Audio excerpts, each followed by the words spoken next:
Hi, everyone.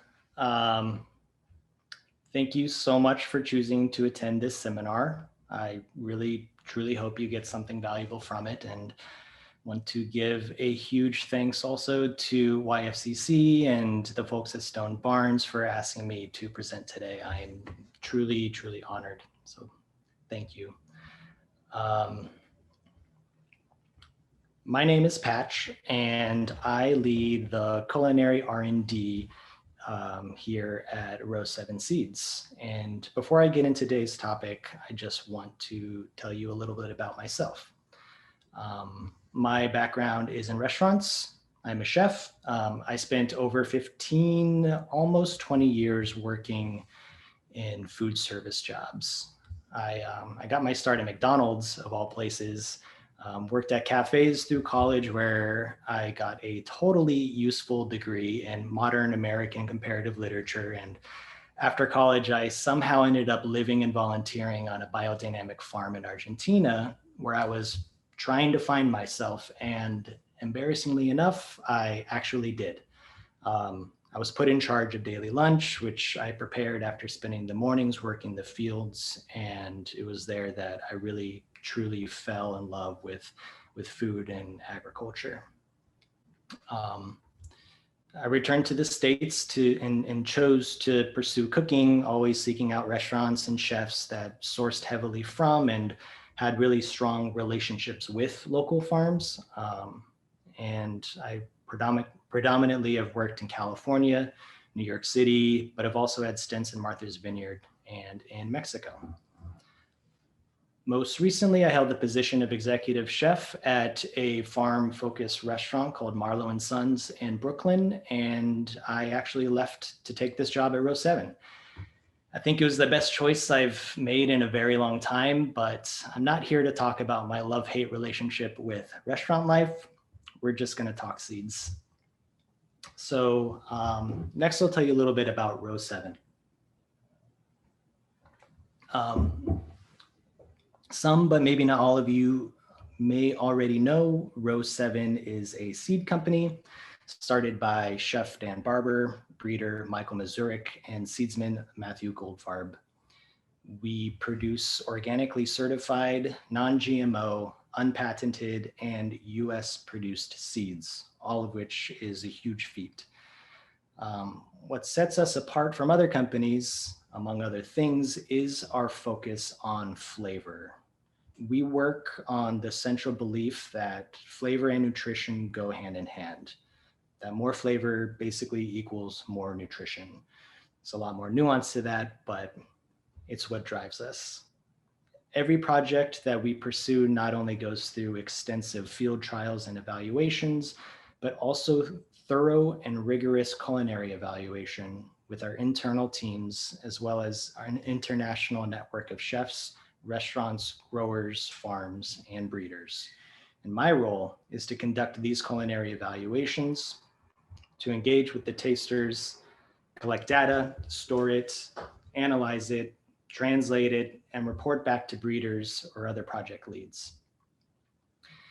We rely on a network of growers, farmers, and chefs to assist us in the selection process. It goes more or less like this, but this is the distilled version. We collaborate with the breeder first on a project or idea, something that we're really excited about or something that we're actually looking for. We get a hold of some seeds, we plant them all at a research farm, they're observed, and agronomic data is taken. Simultaneously, the team and I are tasting raw, cooked, young, mature, field, kitchen, every stage, and taking more data. We save seed, we grow more, taste more, analyze more. And if things get to a point, or if a product gets to a point where it's very exciting or interesting, we branch out to our network. We seek out chefs and restaurants with relationships with growers and farmers, or help facilitate such relationships for those who do not have them already. We send seed, it's grown, the harvest ends up in the kitchens. We check in frequently with the growers and chefs, have conversations, collect data, and narrow in on the desired results, which ultimately is a seed that performs not only in the field, but in the kitchen and at the table. So let's see. This brings us to the next part. Basically, what happens in the kitchen? What is a culinary seed evaluation? Oh, and before I forget, I should have mentioned earlier, I'm going to save all questions for the very end of our seminar today. So please feel free to type them into the chat so we can keep track of them, or just hold on to them and we'll let you know when I'll take those questions. All right, so back at it. What is a culinary seed evaluation? So it's likely that a lot of y'all are already familiar, but we're gonna break it down anyway. Forgive the redundancy. I know a lot in our audience come from all different backgrounds, some chefs, some growers, some neither. So here it all is. The basics. Culinary evaluations are yet another metric to account for in the process of seed selection. So yes, we want the plant to grow well. Yes, to produce lots of fruit, to be resilient, to be resistant to pests, disease, perhaps drought, perhaps not drought. But we also want the plant to taste great and we want to enjoy eating it. And perhaps it is worth considering that the human palate or human taste, or taste in the broad sense, is yet just another environmental factor that is just as impactful as disease, pests, etc. If the goal of a crop is to survive until the harvest, to produce fruit with the intention of selling it, to be healthy, it has one last barrier to overcome. In a sense, it needs to be attractive to the consumer. It needs to taste good. It needs to provide nutrition, so much so that the consumer returns wanting more. So basically, the culinary seed evaluations are taste tests. Different lines of a particular crop are compared side by side, such as a group of a dozen waxy potatoes. Sometimes the group shares a parent line, but is crossed with different others to eke out various agronomically beneficial traits, such as resistance to a particular disease or the ability to grow in humid climates. And the goal becomes to find the one that tastes the best, cooks the best, looks the best, etc. Sometimes they all share the same parents. They're from the same seed and are already great performers. And the goal is to simply notice the variation from plant to plant. But basically the idea is that we're looking at a bunch of the different kinds of the same vegetable, seeing how they perform in the kitchen, whether that's raw, cooked, etc. We're going to go over the specifics of how to set these up later. But in general, it's important to remember a few things. Our goal, the total goal, is not necessarily find the best. In fact, best is a term that I typically try to avoid, but rather I try to think about, and we at Row 7 try to think about, like, what stands out, what is remarkable, what is notable, what's different, and how does that make you feel?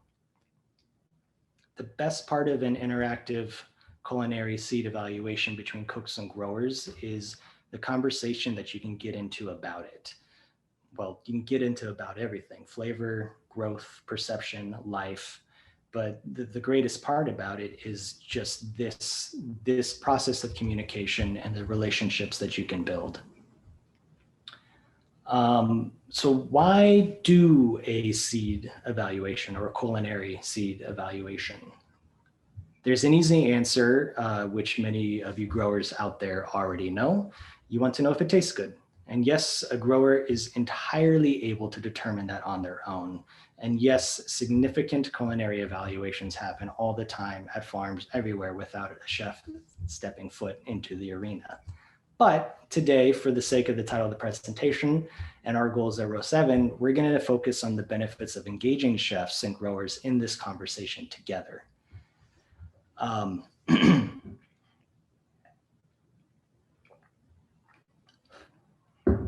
So taste and flavor is wildly subjective and most definitely perceived differently by all.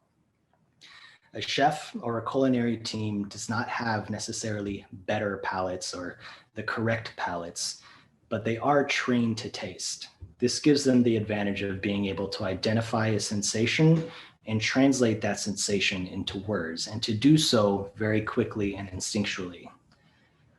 The larger the tasting pool, the more data you can collect. Why just stop at the farm? Why not branch out to restaurants in your area and try to get more trained palates to taste through things with you?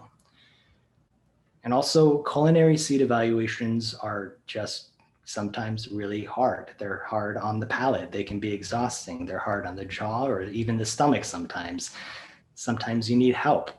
For instance, I just recently finished tasting through 600, actually more than 600 different kinds of individual carrots in a co-selection project we're doing with the carrot breeder. And believe me, it's really nice to have helpers. So what's there to gain? Speaking from a culinary perspective, tastings provide context and appreciation and can prove to be profoundly formative training for cooks. To go back to those carrots, for a young cook, the fact that there can be 600 different tasting carrots from the same plot and similar strains and similar seed that otherwise look very much the same is absolutely mind-blowing. Doing these evaluations will develop and improve one's vocabulary for describing taste and sensation and working on the ability to translate that sensation into words. And for that young cook, or even a mature cook for that matter, who's never been asked, the question of, what do you think about this carrot versus that one? Or what do you like and why? Or what makes a good carrot? These questions can be super profound, very powerful, and extremely formative for anyone along their culinary career. In my experience in kitchens, asking cooks to taste critically simply makes them better and more thoughtful cooks. The more exercise they have in this area, the stronger and more confident they become. They learn to trust their ability to taste, to trust their instincts, trust themselves. And in this way, critical tasting and culinary evaluations can be a wonderful tool and exercise in team building, learning, and growing. It's an opportunity for you as a chef and team to bond and to learn and to trust each other's palates as well. I think also that tastings such as this or any similarly substantial interaction between grower and chef really builds appreciation in the chef / cook for the grower. Respect for the value of the product, respect for the efforts of the grower, and ultimately there leads to a stronger relationship with more interaction and more trust between the grower and the farmer. The grower seed person can benefit from the point of view of a professional taster. And again, chefs aren't the only ones who can taste, but they're presumably really good at it.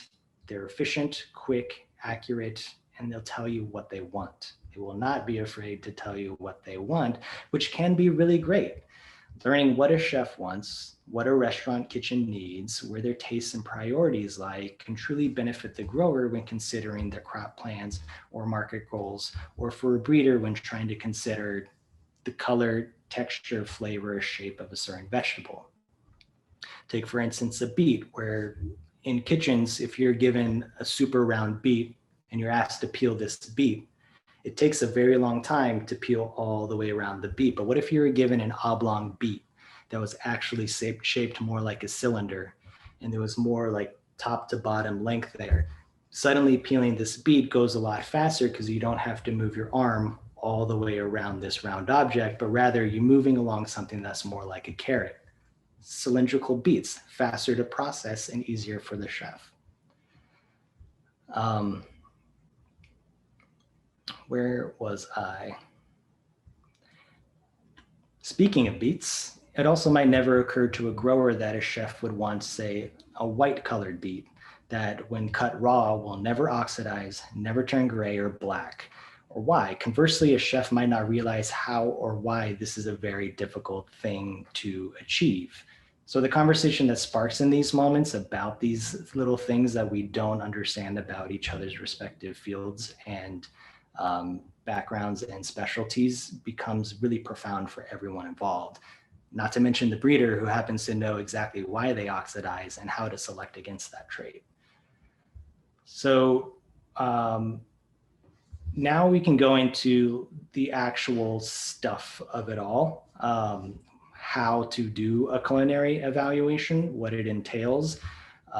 And regardless of what I tell you today, if you're participating in these, or if you're orchestrating these or organizing these in your lives and careers, like you'll inevitably find your own version that works for you, for your product, or for whatever your intention is. What I'm going to share with you today really works for the stuff that we're working with and for row 7.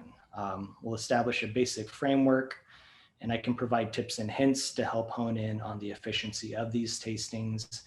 I want to then share some photos of actual tastings so you can get an idea of what they look like. And again, finally, you'll all have a chance to ask me any questions about that or any part of this presentation. Before all that, there's another important thing to keep in mind, that every kind of crop, every variety of vegetable or whatever it is that's up for evaluation is going to need to be treated differently and frequently in multiple ways. Meaning, again, to bring up beets, it's worth tasting beets both cooked and raw. So much of the process is planning how you want to process the material before or at the tasting. We're going to get into all of those specifics in a minute, but know that this does require some amount of flexibility. There's no one rule. It all requires adaptation and learning, but with enough research, planning, experience, and conversation, this becomes natural and easy. So I've broken this down into several important tenets, and we'll go through those one by one. So the first thing I think that's very important with culinary seed evaluations is to provide background information. It became very apparent to me early on that an interesting story goes a long way. It's kind of like the hook of a song, or your intro or first line in a book or essay, that there needs to be something there to really gather the chef's attention, or whoever the taster is to grab their attention. In my experience, chefs really want to know like where the vegetable comes from, how did it get there, why is the grower growing it. In performing these or leading and guiding these evaluations, I always like to try to find an interesting little snippet or fact about the breeder's background, if a breeder is involved, or their process, or the vegetable's history, its cultural history, and then also like what sets the particular piece of material that you're sharing apart, or the various lines that you're sharing, what sets them apart from what is commercially available right now. Most significantly, you as the grower, why do you like it? Or as the breeder, why do you like it? Like why have you brought this to the taster? Anything there that is of importance or is interesting, or even a wacky anecdote about whoever grew it or bred it, it will go a really long way to just immediately capture the attention of the audience. Another really important tenet is to get organized, and also subtitle, make it pretty. There's a lot of chaotic and seemingly disorganized chefs out there, me sometimes, but I think that regardless, we can all appreciate a nicely structured, well-labeled, attractive spread of material. Again, I'm going to show you some photos in a moment, but the more organized you are, the more effective your tasting is going to be. For whatever reason, I just really think that like a very impressive and pretty and well-structured and organized setup really, again, much like the story, kind of grabs the attention and automatically gets people engaged and wanting to participate. For example, like in addition to the cooked or otherwise prepared material that's actually being eaten, I sometimes like to display what the vegetable or plant looks like before the processing. So say a whole beet unpeeled with all of its tops, or a branch of a pepper plant with leaves and its fruits still attached. In this way, with the beets, one can examine the skin, the leaves, the petioles, the stems, and also with the peppers, like or tomatoes like along the branch to be able to watch how ripeness happens and what colors they turn when they're underripe, ripe, and overripe. It provides really great context for what the thing looks like in the field. If you could bring the whole plant, that's great. Or of course, if you can make this happen in the field, even better. Another really important one is to keep it small, keep it concise, and to keep it simple. Chefs are not the only busy people in the world. Everybody is very busy, but chefs are frequently very, very busy. And also on top of that, our palates, anybody's palate will get really tired of tasting the same thing pretty quickly. Remember those 600 carrots? Too much for one human. I'm happy to do it. It's my job. I love it. I live for it. It required a lot of potato chips and water, but a chef or restaurant team is going to need a much smaller population. I kind of feel like somewhere between just 5 and 8 different pieces of material is a really good size sample. I think it provides just enough variation and a chance to notice the differences without overwhelming the taster.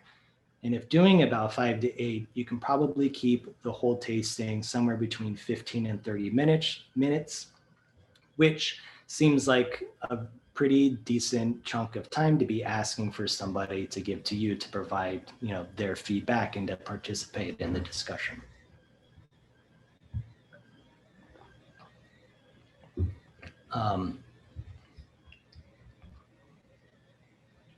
Of course, it's difficult. Let's say you actually grew out 24 different kinds of a watermelon, and you really want the chef to taste through all 24, it's probably a little bit too much. If you're a grower, take the opportunity to taste them yourselves and to choose your favorites. And that could be part of the story. Like, I tasted through 24 and these 5 are my absolutely favorites. Frequently, if I'm working with trial material from our own farm that I want to present to this chef or that, I will do a preliminary round of tasting just to weed out anything that is definitely not delicious, not pleasurable, bad texture, whatever it is. And then from there, try to hone in on my favorites, try to find the ones that are absolutely like the most appealing to me, and maybe even throwing in the one that, like, I don't know if this is good, I don't know if this is bad, but this is just weird, or this is just different, or look at this color, or look at this texture. Throw in the thing that is just like wild. Within that group, it's really important that you have a check.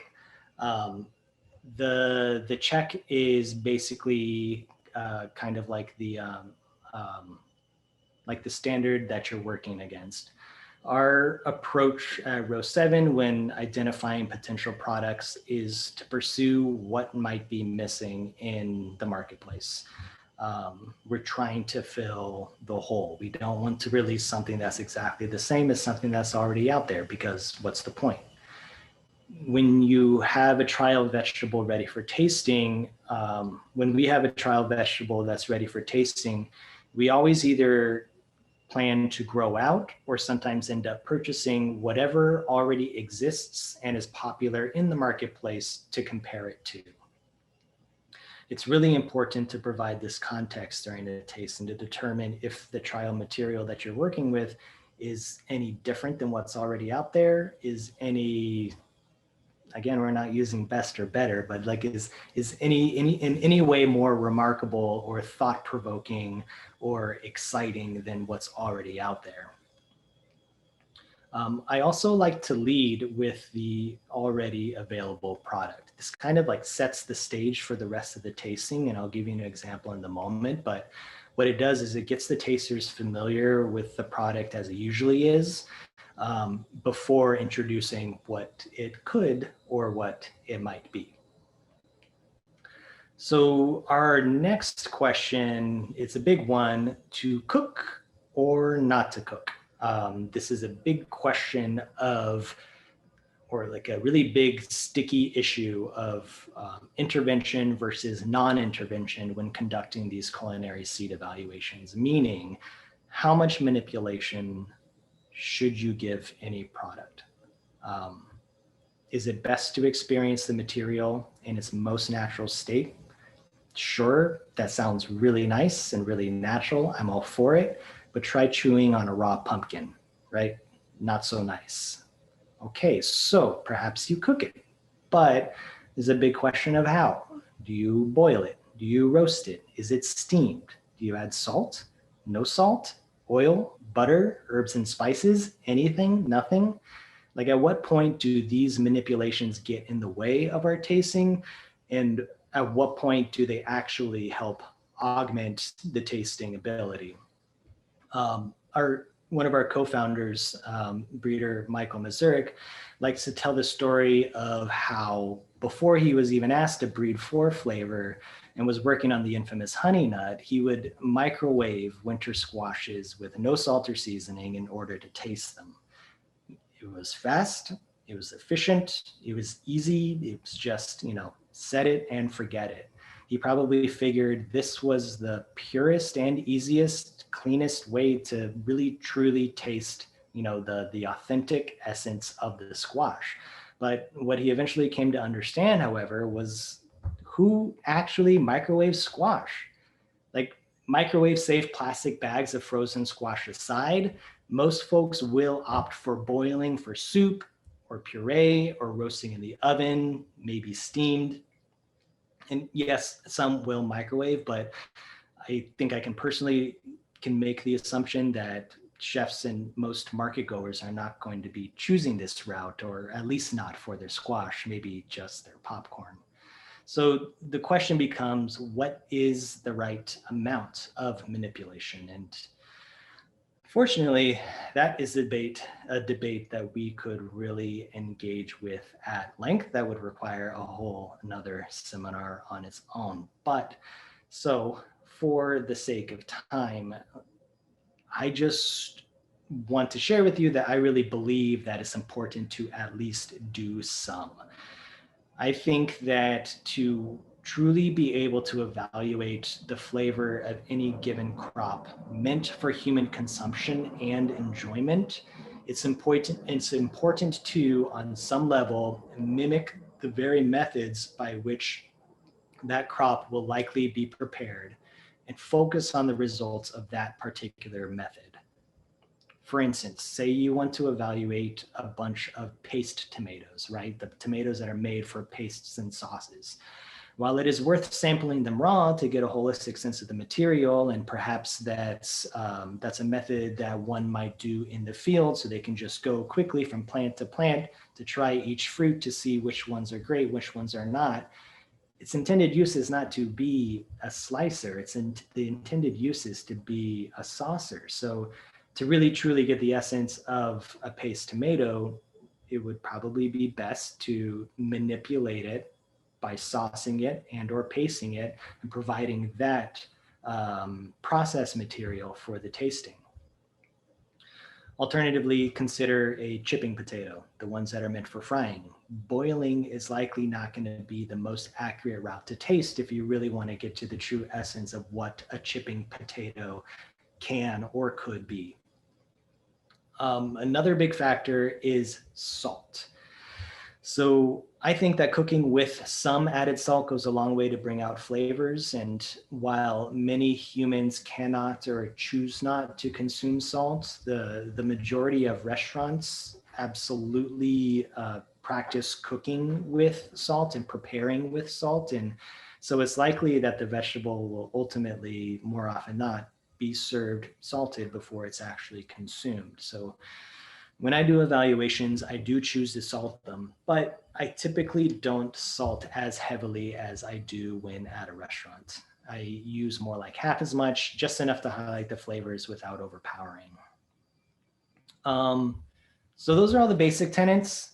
Now I just want to get into a little bit of advanced theory, which is it's on the lines of manipulation, but like, what can different techniques unlock in this process? Like, what can be learned by going beyond just pure sensory exploration and using technique actively to draw out feedback. For an example I can give you, in trialing a type of barley recently, row 7 performed a succession of techniques within one tasting to kind of demonstrate this idea. While this amount of work might not always be possible and it's not always necessary, it is really fun and can be a really interesting approach to diving into a tasting and making it really dynamic.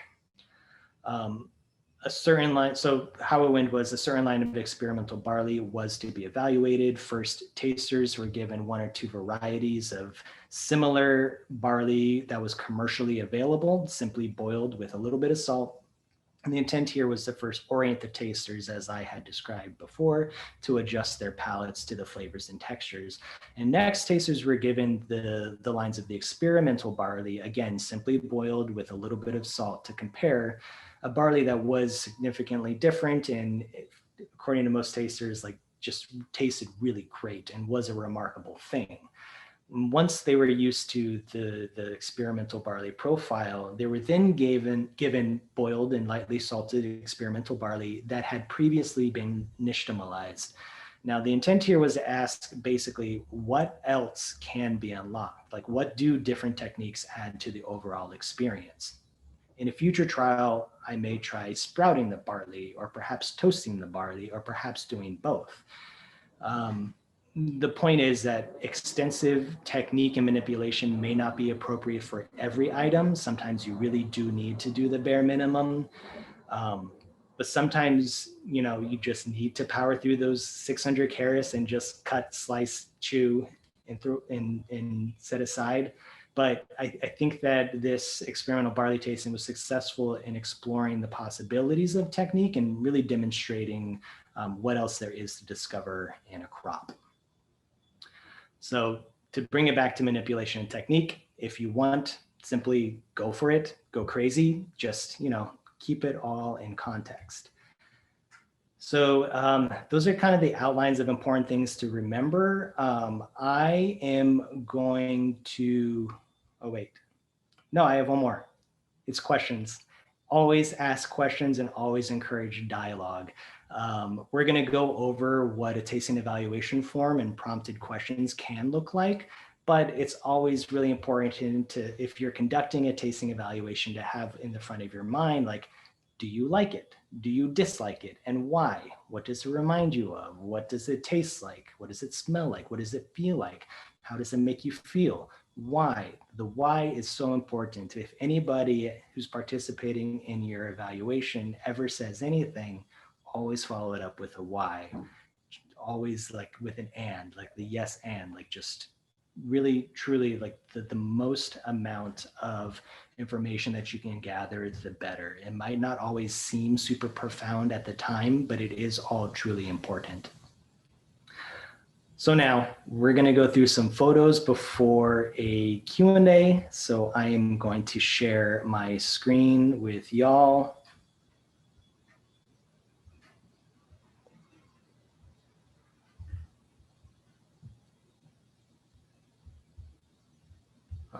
Nope, that's not it.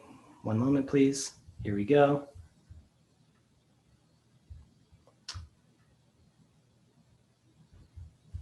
And present. So title page, next page, just going over some notes that we had there before. Keep it small, keep it concise, keep it simple. To the top right, we have a culinary evaluation, some pea greens actually, really nice small size set at 7. That, considering the like sometimes very fibrous or sometimes very strong grassy flavors of a pea green, didn't want to overstimulate with too many. 7 seemed like a good number. Below that, we have some cooked beets with all different levels of geosmin and oxalic acid. So a nice mix of sweet beets and earthy beets and kind of like oxalic acidic beets.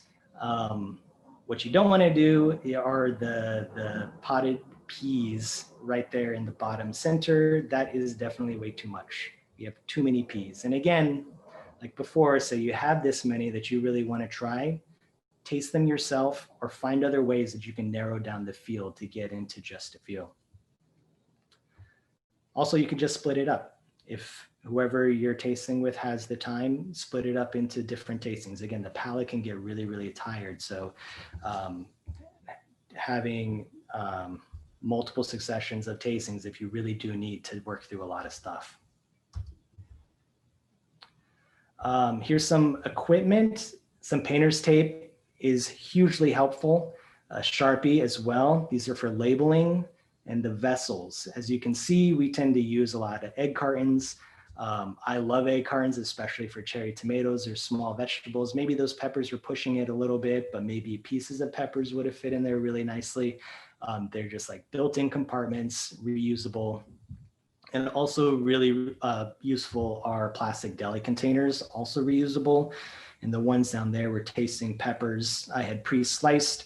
I had divided the deli containers with tape so that way I can get two different lines within the same container. They have a lid. It makes them very transportable and actually very COVID safe. Yes, there is a COVID safe way to do these. It's typically me gloved, preparing this stuff in a safe and sanitized place and trying to find ways to keep them totally self-contained so each individual can get their own personal tasting. So no one's doing this, reaching into communal pots. Remember these days back when we could stand close to each other without any masks on and reach into the same pot and share food together? This was a potato tasting at Blue Hill. And you can see on the right different methods chosen for cooking the potatoes, whether they were fried or in pots, boiled, and then always labels on everything so you can keep track. This was a lettuce tasting that we did COVID safe, that where we shipped and delivered lettuces to Per Se in Manhattan and conducted a digital review with them. They had their evaluation sheets, sampling different lettuces from a project. These photos kind of address an issue that you might run into with beans. If you're tasting, 8+ different kinds of beans, but you only have 4 burners or less on your stove, mason jars, some water, and loosely capped lids in a 300-degree oven is extremely useful for cooking large quantities. And this is a relatively small sample set. You can really fit a lot of little mason jars into the oven.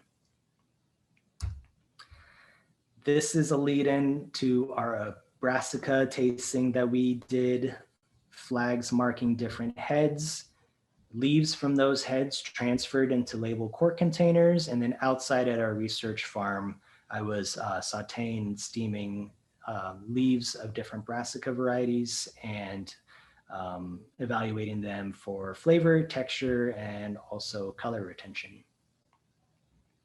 And I'm kind of speeding up through this last part because we're almost out of time and I want to make sure that I respect all of y'all and your questions.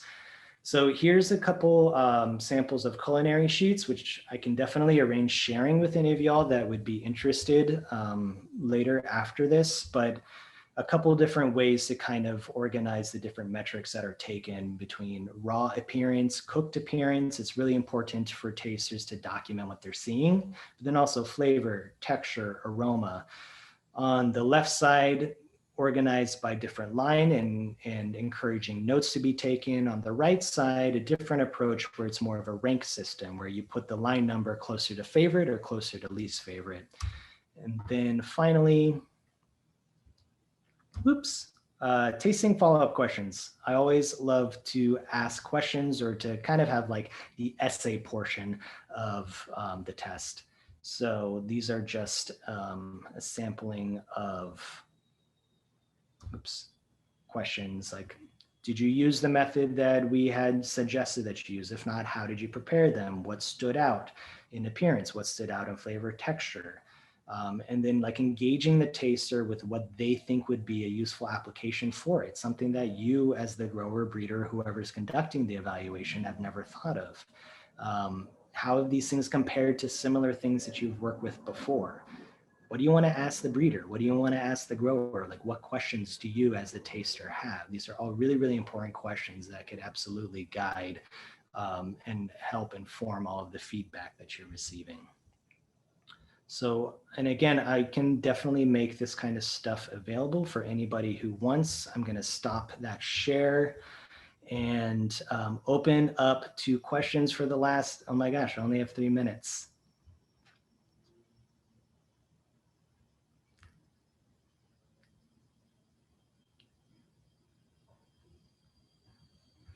So definitely, I'm going to put into the chat here my email address. Just entered. So please feel free, do not hesitate to write me with any questions about anything. Philip.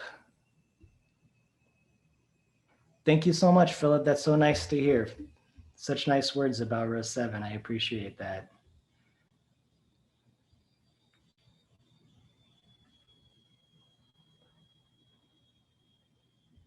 David, great idea of doing blind tastings. Typically when we are doing the tastings, the only information, well, there's the background information, but frequently all they're getting is just like a bunch of numbers. So they don't really get to know like who's from what, but sometimes absolutely doing a blind is a really great way to go.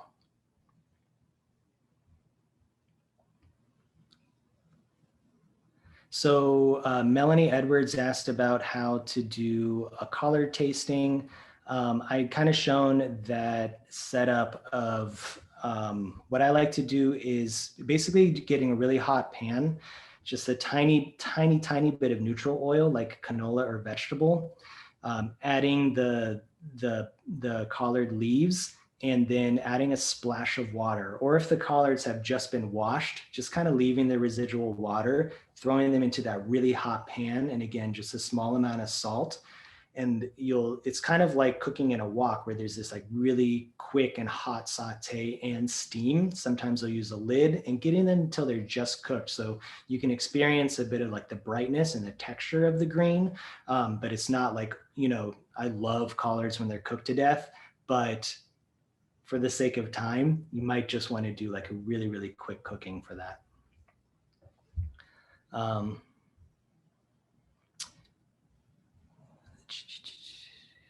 So Paul C. Riley asked plans for future row 7 varietals. Yes, December, we have a lot of exciting things coming out, including a paste tomato that, well, we are in December. It's like in the next week or two, look for an amazing paste tomato. And then very closely in the future, we also have a beautiful snacking pepper with lots of rainbow stripes. That is the most interesting and delicious snacking pepper that you've ever had. These are all happening very soon. Colin Hart also asked, let me put my email address again. Favorite palette cleanser? That's a really good question, Jordan, and that really depends. Hold on, I'm typing in my email address again to panelists and attendees. Okay, I just put in my email address. Everybody should be able to get it. Palette cleansers for things like tomatoes and carrots or other raw things. I really like potato chips. Sparkling water goes a long way. If I'm doing potatoes, potato chips are not gonna cut it, obviously. So that one I usually try to stick with water, but potato chips are a huge one. Getting like some fat and some starch and some salt on your palate in between very acidic things like raw peppers and tomatoes is incredible. So Alexander asks, a few variety of seeds currently available on row 7. That's true. We're about in year 3. And as you can imagine, doing seed selection for these breeding projects does take time. So we're all working really hard to expand our portfolio. So again, in the very near future, we have a few coming, but over the next few years, our pipeline is big and getting bigger. Melanie, I love the upstate abundance potatoes too.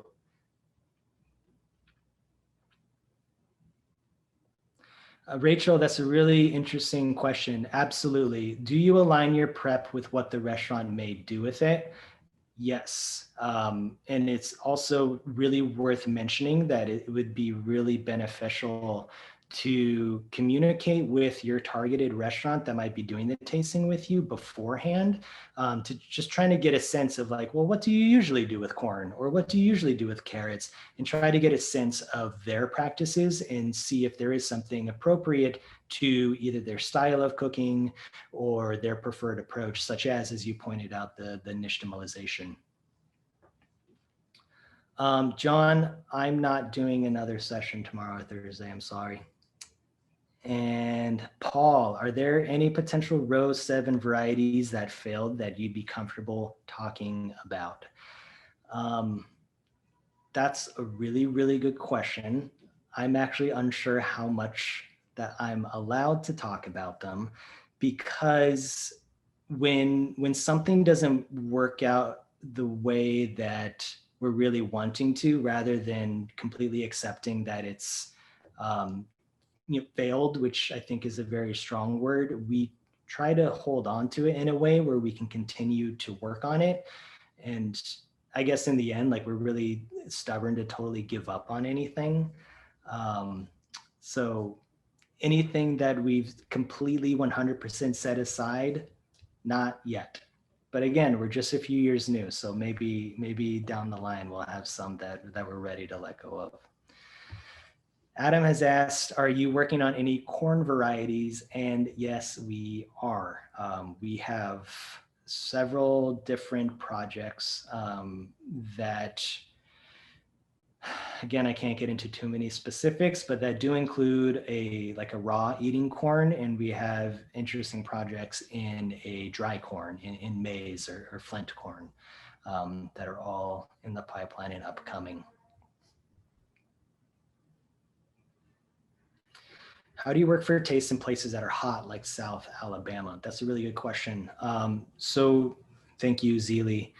The way that we get a lot of our data is from engaging in this nationwide network that we've established.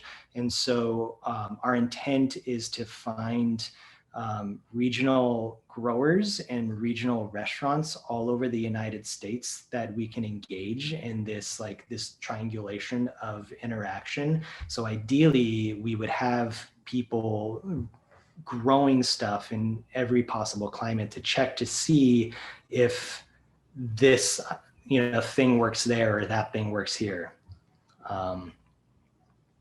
Any expected dates on release? Adam, I don't have the exact. The tomato and the pepper are coming in December. I know that. So it's going to be before the end of the year. And now it's coming to a close. Thank you, everybody, so much. Again, email me if you have more questions. Sorry if I didn't get to yours. I appreciate your time and attendance so much. And everyone be well.